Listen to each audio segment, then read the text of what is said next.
안녕하세요. 2022년 수능 완성 세계지리 15강 사하라 이남 아프리카와 중남부 아메리카 문제 해설입니다. 1번 가나에 해당하는 지역을 지도에 AC에서 고른 것은 가 원주민들이 세상의 중심이라 여긴 이 도시의 이름은 케추아어로 배꼽을 뜻한다. 에스파냐 식민지 시기에 건설된 광장, 거리, 교회 등이 잘 보존되어 있어 세계문화유산으로 등재되었다. 1532년 에스파냐에 의해 멸망하기까지 잉카 제국의 수도였다. 과거 잉카 제국의 수도였던 도시는 쿠스코죠. 쿠스코고요. 그 다음에 이 쿠스코는 현재 페루에 있죠. 그래서 B가 되겠네요. B. 그래서 3번 아니면 4번이 정답. 고원 중앙부에 위치한 인구 약 2158만 명의 대도시이다. 서울의 인구가 1000만 명이 조금 안 되는데 서울보다 2배 이상 인구가 많네요. 거의 수도권 인구가 이제 수도권에서 인천을 뺀 거의 수도권의 인구가 도시에 살고 있는 거예요. 아스테카 제국의 수도였으며 당시에는 테노치틀란으로 불렸다. 1521년 에스파냐 장군 코르테스가 이끄는 군대에 의해 파괴되어 폐허가 되었고 그 이후에 에스파냐에 의해 새롭게 도시가 건설되었다. 멕시코시티죠. 멕시코시티는 당연히 멕시코에 있으니까 A가 되겠네요. 정답은 3번.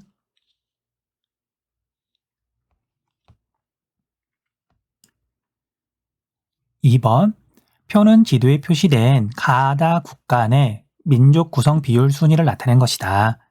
A, D 민족에 대한 설명으로 옳은 것은 단 A, D는 각각 아프리카계, 원주민, 유럽계, 혼혈 중 하나임. 자, 가는 사실 이제 시험에서 종종 물어보는 이제 국가이긴 한데요. 사실 이제 여기 라틴 아메리카의 인종을 물어볼 때만 가끔 나와서 나라 이름을 잘 모르는 친구들 있을 거예요. 사실 여기 카리브해에 있는 나라들 이걸 일일이 다 외우기에는 사실 만만치 않잖아요. 고등학교 과정에서 세계에 있는 모든 나라를 외울 수 있는 것도 아니고요. 자, 아무튼 그래서 가 같은 경우에는 도미니카 공화국인데요. 이 문제에서 의도하는 건 도미니카의 인구 구조를 뭐 정확하게 알고 있어라 그런 게 아니라 도미니카 공화국은 카리브해에 있어서 열대 기후 지역에 있기 때문에 여기는 유럽계 백인의 비율이 제일 높은 국가는 아니다. 그게 포인트예요. 사실 이제 라틴 아메리카는 대부분의 국가에서는 혼혈의 비율이 제일 높잖아요. 그게 포인트예요. 아무튼 혹시 도미니카 공화국을 몰랐다거나 아니면 여기에 인종 구성을 몰랐다거나 하더라도 너무 좌절하거나 그럴 필요는 없어요. 참고로 도미니카 공화국은 혼혈의 비율이 제일 높거든요. 그런데 이 섬 하나에 경계선을 두고서 왼쪽 서쪽 부분은 IT예요. IT 같은 경우에는 아프리카계의 비율이 독보적이거든요. 훨씬 높거든요. 그 같은 이제 섬을 공유라기보다는 섬에 있는 나라인데 한쪽은 혼혈이 제일 많고 다른 한쪽은 아프리카계가 제일 많아서 뭐 이것까지 다 구분할 필요는 없는 것 같아요. 아무튼 가는 도미니카 공화국이고요. 그다음 나는 칠레죠. 칠레는 이제 라틴 아메리카에서 뭐 영향력이 큰 국가예요. 라틴 아메리카 쪽에서는 제일 잘 사는 나라기도 하고요. 1인당 GDP가 제일 높은 나라기도 하고요. 그래서 칠레 같은 경우에는 라틴 아메리카에 있는 다른 나라랑 비슷하게 혼혈의 비율이 제일 높은 나라고요. 그 다음에 다는 우루과이인데 우루과이는 아르헨티나하고 더불어서 유럽계 백인의 비율이 독보적으로 높은 국가죠. 네, 이렇게 특징을 어느 정도 파악을 하고 왼쪽에 있는 표를 볼게요. 자, 가나다 세 국가를 봤더니 1위 민족은 두 나라가 A로 똑같고요. 그 다음에 다만 C예요. 다만 C. 그러면 우리가 나하고 다는 칠레하고 우루과이는 혼혈하고 유럽계하고 어쨌든 구성 비율에서 1위인 민족이 다르다는 건 알고 있을 거예요. 그럼 이제 아까 말했던 것처럼 도미니카 공화국은 유럽계가 제일 비율이 높을까? 아니면 혼혈의 비율이 제일 높을까? 이제 그게 포인트인 거죠. 그래서 도미니카 공화국은 유럽계 백인의 비율이 제일 높은 나라가 아니다 보니까 A가 혼혈이고요. 그 다음에 C가 유럽계 백인이고요. 유럽계고요. 그 다음에 다가 우루과이가 될 거고요. 그 다음에 가하고 나는 사실 이것만 가지고 구분하기는 좀 쉽지 않아요. 자, 두 번째가 유럽계라는 건 공통점이잖아요. 그러면 세 번째로 인구 비율이 높은 민족이 무엇이냐? 사실 아무리 세계지리 공부를 열심히 했다 하더라도 칠레에서 인종 구성 비율에서 3위가 뭐냐 물어보면 대답할 수 있는 친구가 많지 않을 거예요. 그래서 이 문제는 정확하게 외워서 푸는 게 아니라 이제 좀 이따 선택지를 보면 알겠지만 여기까지만 하더라도 정답을 찾을 수가 있어요. 아무튼 그럼 정말 그런지 볼게요. 1번 A는 마야 문명, 아스테카 문명 등을 발달시켰다. 이걸 발달시킨 건 원주민이죠. 자, 원주민은 B가 원주민이거든요. 자, 그건 왜 그런지 이제 나중에 한 번 더 설명을 할게요. 그 다음에 2번 C는 유럽계는 과거 플랜테이션 노동력 공급을 위해 강제로 이주되었다. 잘못된 설명이죠. 그 다음에 이건 아프리카계인데 아프리카계는 D예요. D. 그 다음 3번 A는 B보다 중남부 아메리칸의 거주 인구 비율이 높다. 자, A가 혼혈이라는 것만 알면 혼혈은 라틴 아메리카에서 구성 비율이 제일 높잖아요. 그래서 B하고 비교를 하든 C하고 비교를 하든 뭐 다른 거랑 비교를 하더라도 3번은 옳은 설명이에요. 정답은 3번이고요. 그 다음 4번 B는 D보다 원주민은 아프리카계보다 중남부 아메리카에 최초로 정착한 시기가 늦다가 아니라 이르다. 그 다음 5번 D는 C보다 대체로 경제적 지위가 높다. 라틴 아메리카에서 경제적 지위가 제일 높은 건 유럽계죠. 그래서 C가 제일 높아요. 그래서 5번도 잘못된 설명이네요. 자, 그러면 이제 이걸 외우라는 건 아니고요.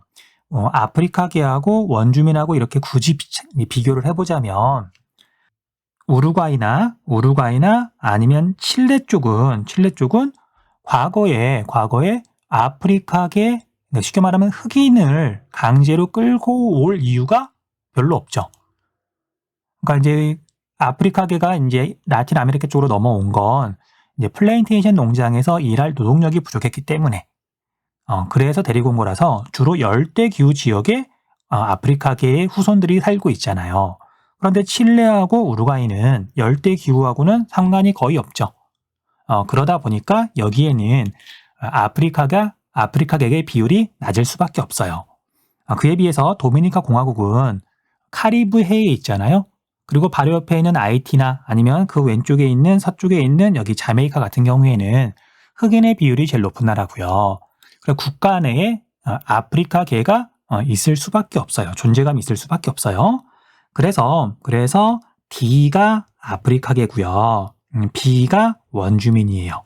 그럼 다시 말하지만 어떤 나라의 세 번째 민족까지 이것까지 우리가 외울 수는 없으니까 그럼 공부할 양이 너무 많아지잖아요. 헷갈리기도 하고. 어쨌든 이 문제는 정답만 찾으면 되는 문제이기 때문에 굳이 너무 꼼꼼하게 복습할 필요는 없는 것 같아요. 3번 다음 글은 중남부 아메리카의 세 도시에 관한 것이다. 이에 대한 설명으로 옳은 것만을 보기에서 있는 대로 고른 것은 단 A, C는 각각 브라질, 아르헨티나, 에콰도르 중 하나임. 가, 남이 영도 15분, 서경 78도 35분에 위치하며 A의 수도이자 국가 내 인구 규모 2위인 도시이다. 해발 고도가 높아 비슷한 위도의 해발 고도가 낮은 지역과는 성질이 다른 기후가 나타난다. A는 에콰도르가 될 거고요. 가 도시는 굳이 도시 이름을 외울 필요까지는 없는데 에콰도르의 수도는 키토라는 곳이에요. 설명에서처럼 이제 고산 기후가 나타날 텐데 브라질과 아르헨티나에서는 고산 기후가 어떤 포인트는 아니죠. 그래서 가는 적도가 지나가는 에콰도르의 키토예요. 그 다음에 남이 15도 48분에 위치하며 그 다음에 서경 47도 54분에 위치하며 내륙 개발을 위해 조성된 계획 도시이다. 1960년에 B는 브라질이 되겠죠. 브라질의 수도로 새롭게 지정되어 건기와 우기가 뚜렷한 열대 기후가 나타난다. 사바나 기후가 나타나는데 이 브라질리아는 그래서 기후 단원에서 굉장히 자주 물어보는 도시예요. 참고로 브라질의 원래 수도는 리우데자네이루였는데 이 설명에서처럼 이제 아마존 유역 내륙 지역 개발을 위해서 브라질리아라고 하는 도시를 새로 만들었고요. 그쪽으로 수도를 이전한 거예요. 그래서 나는 브라질리아, 그다음 남이 34도 36분, 서경 58도 22분에 위치하며 C는 이제 아르헨티나가 되겠죠. 아르헨티나의 수도이자 국가 내 인구 규모 1위인 도시이다. 라플라타 강 하구의 항구 도시로 계절의 변화가 뚜렷한 온대 기후가 나타난다. 아르헨티나의 수도는 부에노스아이레스죠. 보기, 가는 나보다 연평균 기온이 낮다. 열대 고산 기후가 나타나니까 연평균 기온이 낮죠. 니은, 나는 나보다 도시 내 포르투갈어 사용자 비율이 높다. 옳은 설명이죠. 브라질은 포르투갈어, 그 다음에 나머지 대부분의 라틴 아메리카 국가는 에스파냐어. 물론 영어를 쓰는 나라도 있고요. 뭐 프랑스어를 쓰는 지역도 있긴 한데 그걸 물어보거나 그러진 않죠. 디귿, A, C는 국경이 맞닿아 있다. 에콰도르하고 아르헨티나는 당연히 되게 멀리 떨어져 있죠. 중간에 뭐 브라질이 끼어 있으니까. 그 다음 리을, C는 B보다 아르헨티나는 브라질보다 국가 내 민족 구성에서 아프리카계가 차지하는 비율이 낮다. 브라질은 워낙 영토가 넓어서 국토가 넓어서 열대 기후가 되게 넓게 펼쳐져 있잖아요. 열대 우림과 열대 사바나가 대부분인데 그래서 이제 브라질의 적도 근처에서는 주로 이제 해안가를 따라서는 플레인테이션 농업이 활발하게 일어나고 있고요. 그리고 기후가 열대 우림이다 보니까 과거에 아프리카계 흑인들 이렇게 끌고 와서 거기에서 이제 강제로 노동을 시켰죠. 그래서 브라질에서 아프리카계 흑인이 존재감이 있어요. 그래서 어쨌든 리을은 틀린 설명이죠. 정답은 1번. 4번. 다음은 세계지리 수업 장면이다. 교사의 질문에 옳게 대답한 학생만을 있는 대로 고른 것은? 그림의 A, D에 대해 발표해 볼까요? 중남부 아메리카의 도시 구조. 답. B의 도로망은 계획적으로 건설되어 규칙적인 형태를 띱니다. 자, 유럽계가 이제 라틴 아메리카로 진출한 다음에 당연히 뭐 도시 같은 걸 건설했겠죠. 자, 이제 물론 이게 식민 목적으로 수탈 목적으로만 이렇게 진출한 경우에는 유럽계가 많이 이주하거나 그러진 않았을 텐데 근데 우리가 라틴 아메리카를 보면 뭐 아르헨티나, 우루과이, 그다음에 브라질도 이렇게 약간 그 남쪽은 사람이 살기 좋은 기후가 나타나잖아요. 그래서 유럽계가 생각보다 많이 진출했어요. 그러니까 이제 아메리카나 우루과이는 국가 내 민족 구성에서 유럽계가 독보적으로 많은 거고요. 그리고 당연한 얘기지만 이제 유럽계가 이제 도시가 미약하던 뭐 원주민들이 살던 라틴 아메리카에서 도시를 건설할 때는 유럽의 도시를 모방했고요. 뭐 자기가 떠나온 나라를 뭐 모방하기도 했겠죠. 그 다음에 허벌판에서 지었다 보니까 이제 계획적으로 건설을 한 거예요. 도로부터 반듯반듯하게 설치를 하고 또는 이제 뭐 유럽에 이제 뭐 이렇게 고등학교 과정에서 공부하는 건 아니지만 방사형이라 그래가지고 가운데에 있는 중앙 광장을 중심으로 사방으로 이렇게 도로가 뻗어나가는 그런 형태의 도시를 건설하기도 하고요. 그래서 계획적으로 건설해서 규칙적인 형태를 띈다. 옳은 설명이에요. 그 다음에 D, 가을, D에는 슬럼이 발달하는 경우가 많습니다. 자, D는 상류층 거주지라고 돼 있잖아요. 슬럼은 생활환경이 되게 열악한 불량주택, 지구 이런 걸 슬럼이라고 하죠. 을은 잘못됐고요. 병, C는 D보다 상업지의 평균 지가가 높습니다. 옳은 설명이죠. 자, C는 중심 업무지구. 중심 업무지구는 당연히 상업 업무 기능이 집중해 있으니까 상업지의 평균 지가가 높을 수밖에 없죠. D는 상류층 거주지인데 여기는 주거지역인 거지 상업 업무 지역이 아닌 거잖아요. 그 다음 정, D는 A보다 유럽계의 거주 비율이 높습니다. 옳은 설명이죠. 라틴 아메리카에서는 중남부 아메리카에서는 유럽계가 사회 경제적으로 상류층을 형성하고 있잖아요. 그래서 정답은 4번이네요. 4번. 5번. 다음 글의 기역 리을에 대한 설명으로 옳은 것은 단, 디귿, 리을은 각각 도시 중심부, 외곽 지역 중 하나임. 볼리비아의 수도 라파스는 도시 중심부에서 외곽으로 가면서 해발 고도가 높아지는 지형적 특색이 나타나며 이로 인해 케이블카가 도시 내 주요 이동수단으로 이용되고 있다. 도시에 거주하고 있는 유럽계의 상당수는 고급 주택 지구에 거주하며 원주민은 주로 외곽 지역이 되겠죠. 외곽 지역이 될 거고요. 에 거주한다. 광장을 중심으로 유럽풍의 성당과 정부 청사, 대통령궁, 주요 관공서가 중심부에 있다. 리을은 도시 중심부가 되겠죠. 중심부라고 적을게요. 1번. 기역은 최하늘 평균 기온이 18도씨 이상이다. 잘못된 설명. 자, 볼리비아는 안데스 산맥에 있는 나라고요. 그 다음에 라파스는 전 세계에 있는 수도 중에 어떤 국가의 수도 중에 해발 고도가 제일 높은 도시예요. 그리고 열대 고산 기후가 나타나죠. 그래서 1번은 잘못된 설명. 니은은 주로 포르투갈어를 사용한다. 볼리비아는 에스파냐어를 주로 사용하죠.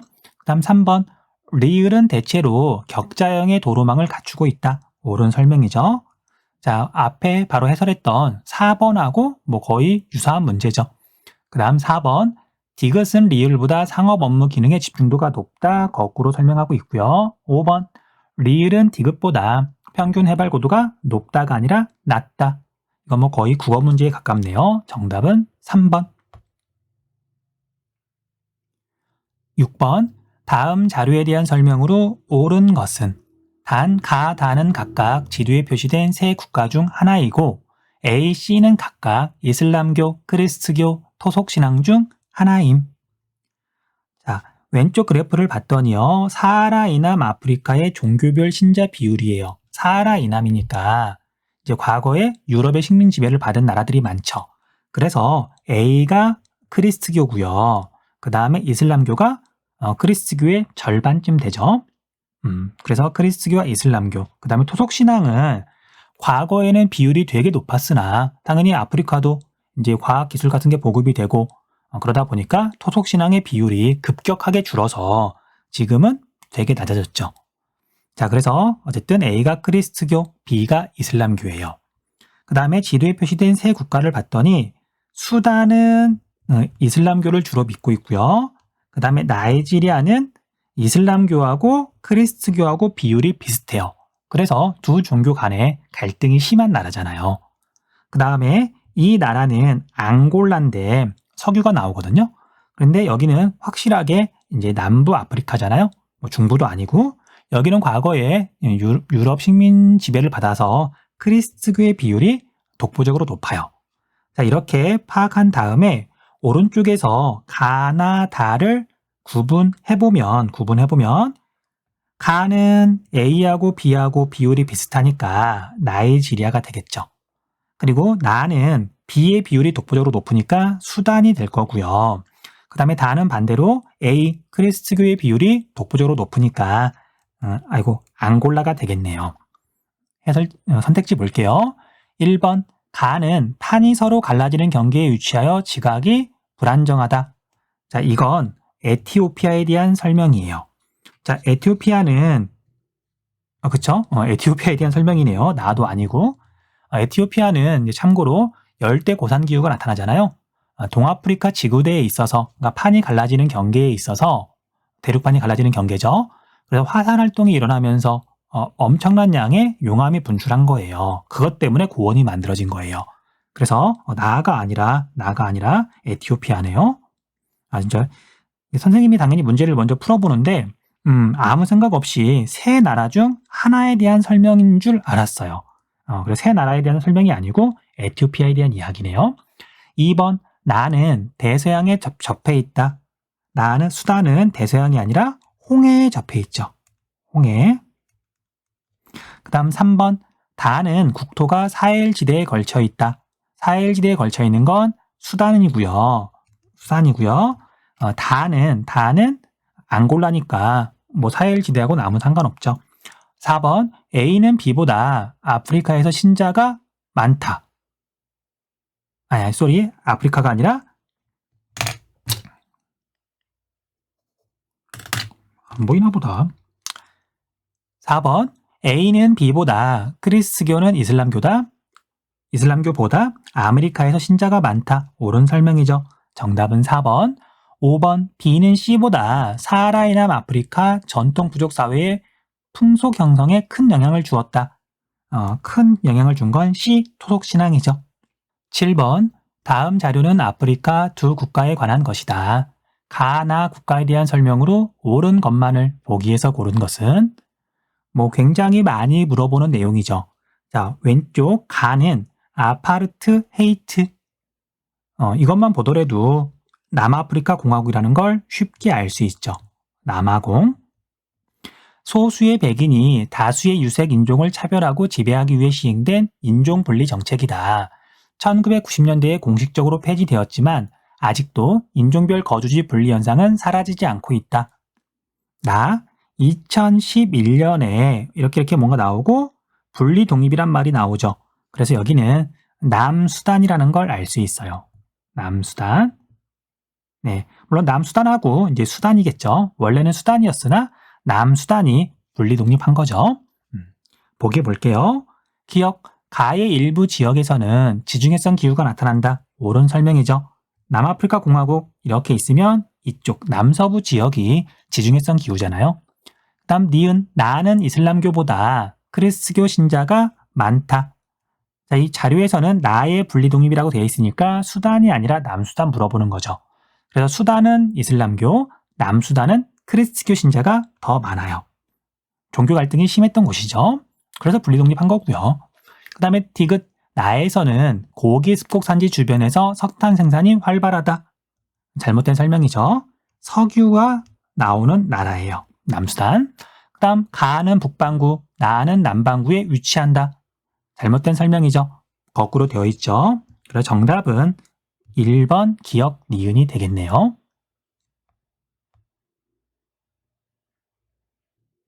8번 그래프는 아프리카 내 작물별 생산량 상위 5개국을 나타낸 것이다. 이에 대한 설명으로 옳은 것은 단, 가라는 각각 지도에 표시된 A, D 중 하나임. 지도를 먼저 보면은요. A는 교육과정이 바뀌기 전, 그러니까 기효 작물이 이제 식량 작물만큼은 아니지만 꽤 중요하게 다루던 시기가 있어요. 그때는 카카오랑 관련해가지고 카카오 생산량 세계 1위다 보니까 굉장히 중요한 나라였어요. 근데 지금은 기호 작물을 따로 다루거나 그러진 않죠. 그래서 조금 어렵게 느꼈을 것도 같아요. 이것까지 수업 시간에 말을 하는 선생님들이 있을 것 같긴 하지만 어쨌든 현재 교육 과정에서 기후 작물을 이렇게 중요하게 다루거나 그러진 않으니까요. 물론 열대 기후 할 때, 플랜테이션 농업할 때 슬쩍슬쩍 다루기는 하지만 말이죠. 자, 어쨌든 A는 코트디부아르고요. 카카오 생산량 세계 1위 국가예요. 그 다음에 B는 나이지리아죠. 나이지리아는 코트디부아르랑 기후 조건이 비슷하다 보니까 여기도 카카오를 제법 이렇게 생산하고요. 재배하고요. 그 다음에 C는 에티오피아죠. 에티오피아는 전 세계에서 커피를 제일 먼저 재배하기 시작한 곳, 원산지죠. 그러다 보니까 현재도 아프리카에서는 커피를 제일 많이 생산해요. 그 다음에 D는 남아프리카 공화국. 여기 같은 경우에는 온대 기후가 나타나니까, 그리고 유럽계 백인이 좀 진출해 있으니까, 거주하고 있으니까 아무래도 밀 농사를 짓겠죠. 이 정도쯤 하고 다시 위로 넘어갈게요. 자, 커피, 카카오, 밀 그래프를 봤더니요. 자, 커피 독보적인 1등 가는 에티오피아가 될 거예요. 에티오피아는 C니까 기호도 적을게요. 그 다음 카카오 1등 나는 코트디부아르고요. A가 되겠네요. 그 다음 가나는 우리나라 그 가나 초콜릿 있죠. 그 가나예요. 그래서 코트디부아르 바로 옆에가 가나인데 마찬가지로 카카오 초콜릿의 원료가 되는 카카오가 많이 나오기 때문에 제품 이름을 가나라고 정했다고 하더라고요. 그 다음 다는 나이지리아가 될 거고요. 그 다음에 B가 되겠죠.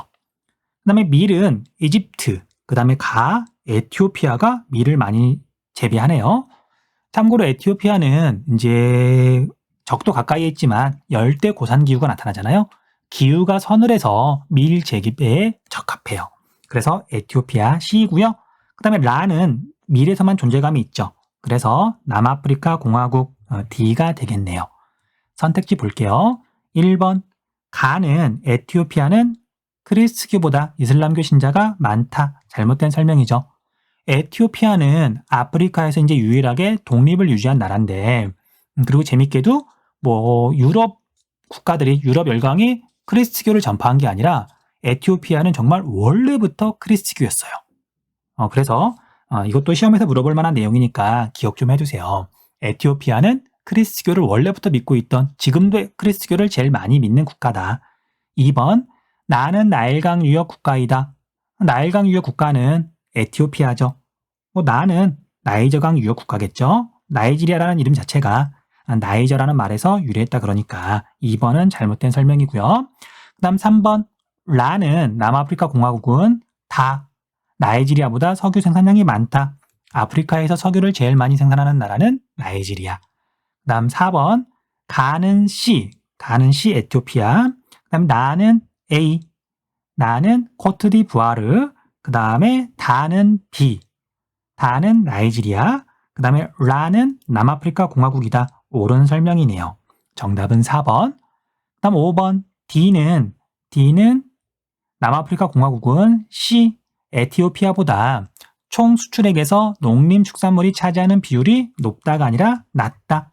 남아프리카 공화국은 이제 아프리카에서는 이제 규모가 좀 큰 나라 중에서는 거의 가장 잘 사는 나라라 그래야 되나요? 경제력이 그래도 조금 이렇게 어느 정도 되는 나라예요. 뭐 기후 조건도 그렇고요. 자원도 비교적 풍부하고요. 그래서 최근에 월드컵을 치렀잖아요. 자, 이제 올림픽이나 월드컵은 너무 가난하거나 뭐 이게 정치가 불안정하거나 그런 나라들에서는 치를 수가 없어요. 뭐 이렇게 치르겠다고 했다가 뭐 난리가 나면 안 되니까 경제력이 너무 없으면 약하면 당연히 치르기 힘들고요.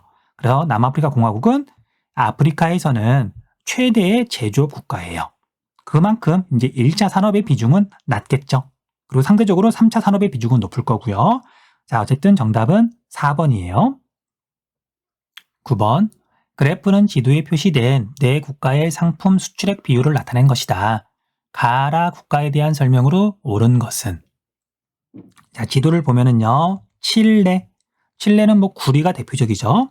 그 다음에 브라질은 뭐 석유도 많이 수출하고요. 철광석도 많이 수출할 것이고 그 다음에 커피도 많이 수출하겠죠. 그 다음에 여기 아프리카의 앙골라는 앞에서 설명했던 것처럼 석유가 나오는 국가예요. 그래서 원유를 많이 수출할 거고요. 그 다음에 남아프리카 공화국 위에 있는 이 나라는 보츠와나인데 여기는 다이아몬드가 정말 유명하죠. 자, 이렇게 국가 특성을 알면 가나, 다라를 구분하는 게 그렇게 어렵지는 않을 거예요. 자, 먼저 다를 봤더니 보석, 귀금속이 대부분이죠. 그래서 보츠와나가 다가 되겠네요. 그 다음에 나는 다른 건 거의 없고 원유 및 석유 제품이죠. 그래서 나는 앙골라가 될 거고요. 앙골라는 나.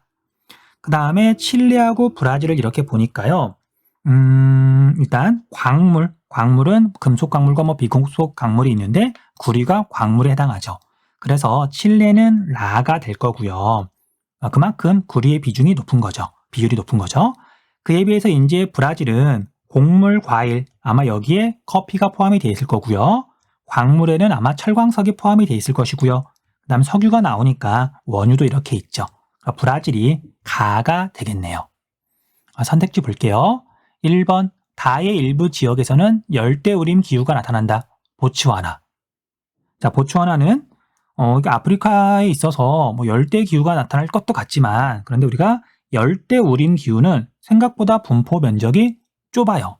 정말 적도 근처에 조금만 있거든요. 자, 그래서 열대우림은 아니에요. 자, 이제 보츠와나가 열대 기후인지 뭐 온대 기후인지 뭐 거기 중간쯤 될 것 같긴 한데 어쨌든 열대우림 기후는 아니다. 오답인 거죠. 그 다음 2번 라는 피오르해안이 발달하였다. 칠레. 옳은 설명이죠. 칠레 남단. 여기가 피오르해안이잖아요. 그 다음 3번 가와 나는 아프리카. 그 다음에 다와 라는 중남부 아메리카에 위치한다. 잘못된 설명이죠. 가라가 칠레가 칠레랜다. 아프리카에 있는 국가니까요. 나와 다고요. 그 다음에 가와 라가 중남부 아메리카에 있네요. 그 다음 4번 나는 앙골라는 브라질보다 세계 철광석 시장 가격의 변동에 미치는 영향력이 크다. 잘못된 설명이죠.